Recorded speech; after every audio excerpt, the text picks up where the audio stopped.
সেটি হয়তো কোনো মহারণের দিকে আমরা যাচ্ছি। এই রণে, এই মহাযুদ্ধে কে জিতবে? অন্তত সাধারণ মানুষের মধ্যে যে আলোচনা, রাজনৈতিক মহলের মধ্যে যে গুঞ্জন, ফিসফিসানি, গণমাধ্যমগুলোতে যে নানান ধরনের বিশ্লেষণ, তাতে অবশ্যই আমাদের অনেকের কাছে এমনটাই মনে হচ্ছে। আসলে কি আলোচনা হবে? এবং এটুকু আগে বলে রাখি, এটি অনেকেই বলছেন যে ডক্টর মোহাম্মদ ইউনূসের যে 4 দিনের সফর লন্ডনে, তার আরো যে সব কর্মসূচি রয়েছে, এগুলো কিছুই না। মূল উদ্দেশ্য তারেক রহমানের সঙ্গে একটি বৈঠক করা, সরকারের যে এজেন্ডা রয়েছে, যে লক্ষ্যে তারা এগিয়ে যেতে চাইছে, তাদের নিজস্ব লক্ষ্যে, এবং তাদের যেই কিংস পার্টি বলি অথবা তাদের সহযাত্রী বলি, সহযোদ্ধা, তাদের পরিকল্পনাগুলো বাস্তবায়নের জন্য তারেক রহমানকে কোনো একটা ফাঁদে ফেলা, বিএনপিকে ট্র্যাপে ফেলা, এটি প্রধান উপদেষ্টার মূল উদ্দেশ্য। এবং সরকারের পক্ষ থেকে যেহেতু বৈঠকের বিষয়ে আগ্রহ প্রকাশ করা হয়েছে এবং সে লক্ষ্যে তিনি লন্ডনে গেছেন, তো কি আলোচনা হবে লন্ডনে? বিএনপির পক্ষ থেকে বেশ কিছু এজেন্ডা কথা বলা হয়েছে, যেগুলো নিয়ে আলোচনা হতে পারে। তারেক রহমান বা বিএনপি কতটুকু ফাঁদে পড়বে বা পড়বেন সে বিষয়ে পরে আসছে।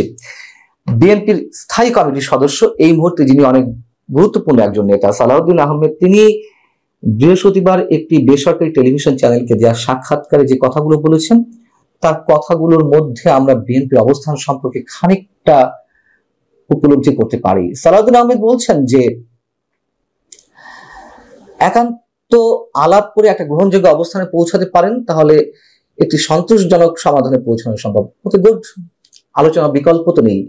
কিন্তু এই সরকার তো কারো প্রতিদ্বন্দ্বী নয়, প্রতিদ্বন্দ্বী হওয়ার কথা নয়। যদিও অন্য সবাইকে সরকার নিজে প্রতিদ্বন্দ্বী বানিয়েছে, যদি একটা রাজনৈতিক সরকার থাকতো বুঝতাম যে বিরোধী দল এবং ক্ষমতাসীন দলের মধ্যে প্রতিদ্বন্দ্বিতা রয়েছে, সেখানে ছাড় দেওয়া না দেওয়ার বিষয়।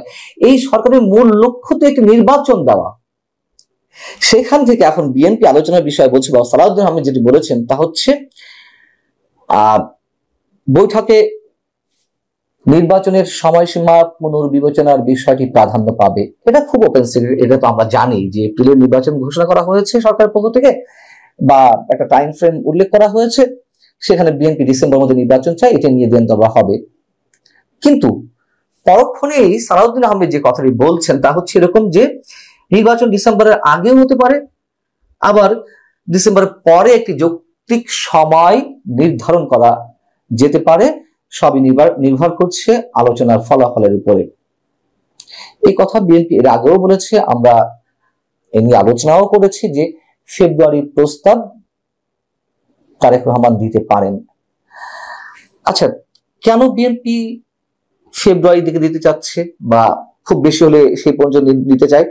বিএনপির ভাবনা যে কোনো উপায়ে একটি নির্বাচন আদায় করা, তাই তো, যে নির্বাচনটি হোক। ওকে, বিএনপি হয়তো এই অবস্থানে ঠিক আছে, কিন্তু বিএনপির তো এটুকু বোঝা উচিত, সাধারণ মানুষ থেকে শুরু করে রাজনৈতিক বিশ্লেষক, রাজনীতিবিদ অনেকেই বলছেন যে সরকার নির্বাচন দেবে না, না দেওয়ার জন্য যতটা দেরি করা যায় তারা সেই চেষ্টাই করছে, এবং একটা পর্যায়ে ওই সময় পর্যন্ত পার করে আবার নতুন একটা অবস্থা সৃষ্টি করা হবে, অজুহাতে সৃষ্টি করা হবে যে নির্বাচন পেছানো। সবাই যদি এই বিষয়টি বুঝতে পারে, কেন বিএনপি বুঝতে পারছে না?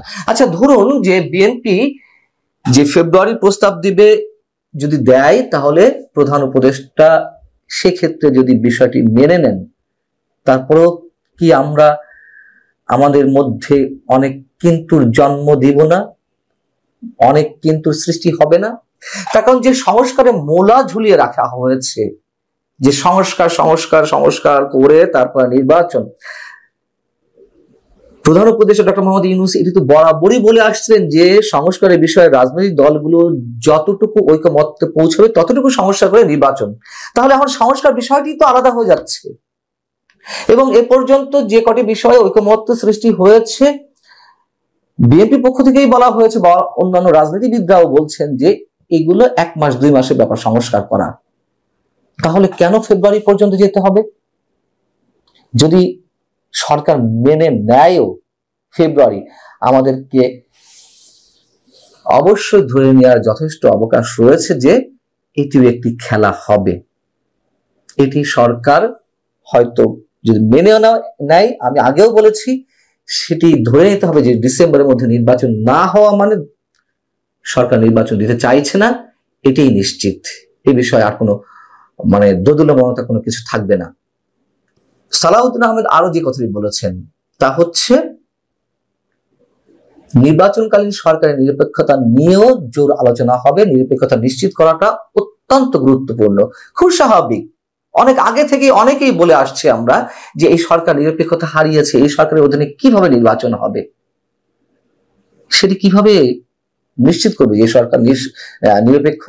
এবং সরকারের যে 3 উপদেষ্টা, জাতীয় নিরাপত্তা উপদেষ্টা ডক্টর খলিলুর রহমান কিংবা আসিফ মাহমুদ সজীব ভুঁইয়া অথবা মাহফুজ আলম, তাদের কি পদত্যাগ করানো হবে? নিরপেক্ষতা কিভাবে নিশ্চিত করা হবে?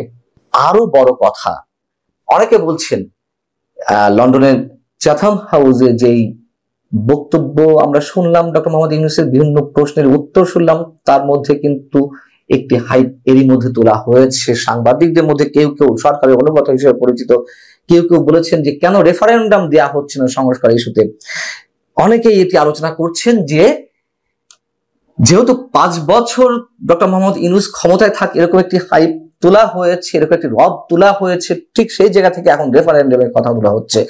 এবং ডক্টর মোহাম্মদ ইউনূসের মূল যে উদ্দেশ্য তারেক রহমান পর্যন্ত পৌঁছে তার সঙ্গে আলোচনা করার, সেটি হচ্ছে জুলাই সনদে বিএনপিকে রাজি করানো। বিএনপি যদি কোনোভাবে কনভিন্স হয়ে জুলাই সনদে একমত পোষণ করে যে না, তারা একসাথে ঐক্যমতের ভিত্তিতে জুলাই সনদ দিবে, বা সরকার যেভাবে চাচ্ছে তাতে সম্মতি আছে, অনেকেরই ধারণা বিএনপির নিজের পায়ে কুড়াল মারা হবে।